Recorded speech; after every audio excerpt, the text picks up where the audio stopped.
And I want them to feel confident in those analyses and evaluations by using all of the tools at their disposal, like commentaries or online morphology tools. These are the kinds of realizations that I carried with me into the summer as I course prepped for the seminar.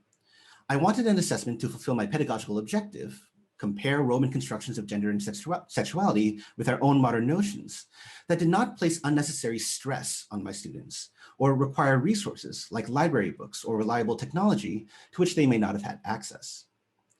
What then about this course itself? What were its major components, and how could I leverage a semester-end assignment that would use our semester's materials in a comprehensive way that fulfilled the course objective? The course in question was an advanced undergraduate Latin seminar that surveyed different sources that treated themes of ancient gender and sexuality in some way, in Rome primarily. Our Latin passages included selections from Livy's and Ovid's Sabine women and Lucretia narratives, Terence's Hecura, the mother-in-law, Catullus, Tibullus, Sulpicia, Pompeian graffiti and funerary epigraphs, Cicero's Procilio, Ovid's Philomela and Iphis narratives, and Tacitus's Boudica narrative. As you can see, a wide variety of ancient sources. In addition, each week included a secondary reading that treated the primary sources in formats that range from public-facing Eidolon articles, may have stopped publishing, but forever in our hearts, and SES blog posts, to edited volume chapters and journal articles.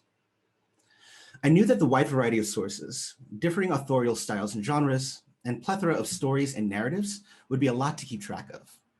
In addition, this is the first advanced seminar for a lot of my students who had just completed our department's intermediate Latin sequence. So the process of diving more deeply into ancient texts and entering the scholarly conversation about them was an additional novelty. That said, I wanted my students to be able to draw connections across the readings and develop sensitivity to the ways in which each author draws on Roman cultural norms and practices around gender and sexuality in their narratives. Only then could my students span the 2 millennia gap of time to compare Roman gender and sexuality with modern gender and sexuality. What kind of semester-long project would have a low barrier to entry in terms of resources needed, de-emphasize or eschew traditional exclusionary assessment practices like time limits or embargoes on notes and commentaries, and fulfill my pedagogical objective of having my students draw connections across their readings and from the ancient world into the modern day? Here's where I start talking about the commonplace book assignment. On the Race Difficiles website and in the chat, I believe, yes, Hannah has provided this link to a Google Doc in the chat that describes the project, which you can use as a reference and as a de facto handout for this talk. But I'd like to sort of talk more generally about the reasoning behind the assignment, my particular implementation of it in this class, and the various trajectories that the project experienced in my students' hands. Its customizable details ensured that my students had a wide berth to express their individual interests and passions, and it resulted in some genuinely perspicacious insights into the workings of ancient and modern gender and sexuality. I learned about the commonplace book assignment through Twitter. And anyone who knows me, this will not be surprising to you. This is a common theme amongst my pedagogical experiments, learning about them through Twitter.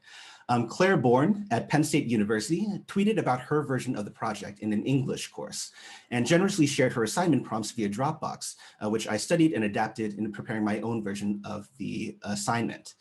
The commonplace book is a journal, essentially, in which you can keep track of this interesting passages from whatever you happen to be reading. The practice was common in early modern Europe, and it served as a repository for one's own memorization, reflection, and sourcing for original arguments. According to Justus Lipsius in the 16th century, quote, students may note down everything worth storing to memory from what they hear or read in their texts, apportioning their excerpted material into clearly defined categories. In this way, students will have a storehouse from which to draw an abundant supply of excellent material, quotations, similitudes, narrations, and so forth, for any matter on which they are required to speak or write, end quote. This is the guiding principle in my version of the assignment. The commonplace book would serve as a personalized stockpile of passages from our course that my students could use to keep track of what interested them, make connections, and source a semester-wide reflection as a final course project. And I forgot to mention this. In the document, the Google Doc, you'll notice that I call this project the Liber Personalis project. That's basically my translation, I guess, of commonplace book, the personal book. I don't like that title anymore. So if there are any Latinists out there who feel inclined to suggest a better title for what this project ends up being, please feel free to reach out to me on Twitter. I'm more than game for suggestions on that. So in my version of this assignment, the Commonplace Book assignment or Liber Personalis assignment, I required my students to record at least one passage from every mandatory reading of the semester, both primary and secondary. At least one full sentence for prose works, or 2 to 5 lines for poetic works. The chosen passage could treat anything that captured my students' attention and interest. Interesting vocabulary, an emotional plot point, resonances with other passages that they've read previously in the semester. I encouraged them to record more than one passage from any given reading if they found more than one passage interesting in it, and most students took me up on that offer. Though the semester end tally of mandatory passages was 38, most students ended up with more, from low 40s to even up to 61 or 62, almost double the requisite number of passages. Each passage was to be accompanied by a citation in whatever format allowed my student and me to trace their source. For example, Livy, Book 1, Chapter 58, or Josh L, 2002, page 164. The key, however, to the entire project was that each passage was then supposed to be assigned to a category of the student's choosing that encapsulated what about the passage was interesting to the student.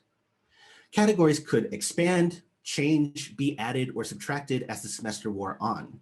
And 3 check-in points throughout the semester offered opportunities for my students to reconfigure their categories, and I'll talk a little bit more about this later.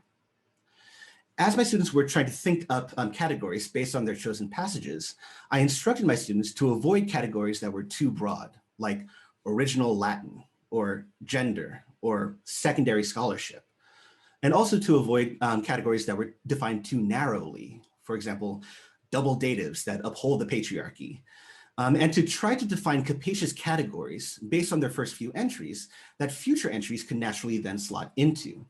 For example, nouns or adjectives that reference masculinity, bad scholarly takes, there are a lot of them out there, physical manifestations of gender, deviant sexuality.